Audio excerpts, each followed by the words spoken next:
Welcome back to Opinion Journal. I'm Mary Kissel. A new study on charter schools is out, but is criticism of these kinds of schools based on fact or fiction? Assistant features editor David Feith, editor of Teaching America, is here.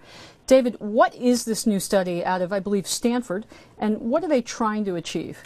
Well, the study basically shows, it looks to watch charter schools and their effect on student performance over several years, and the big headline is that schools that start weak tend to stay weak, according to Stanford. Charter schools that start strong tend to stay strong. But you say that there are some problems with these numbers. Why?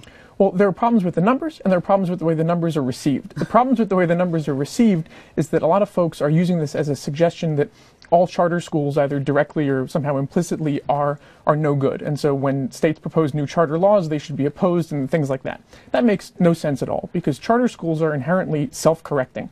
They are up for reauthorization every few years, and that's a very valuable check on their quality. So studies like this can be very valuable in pointing to us where there ought to be tweaks to their authorization process and their accountability process. But to suggest that because weak charters tend to stay weak, for example, all students ought to be thrown back into the traditional public school system, where there's nothing like the self-correcting mechanisms that exist in charters, is a really odd and harmful kind of non sequitur. Let's put up the New York Times editorial's conclusion, and I'll just read it here quickly. States that are in a hurry to expand charter schools should proceed carefully. The evidence of success is not all that ample. What do you say to that, David? It's just not so, and the better evidence is even better for charter schools. This Stanford report, like another very prominent Stanford report a few years ago, has this crazy virtual twin process where they compare charter school students to a kind of invented virtual student in the other public schools.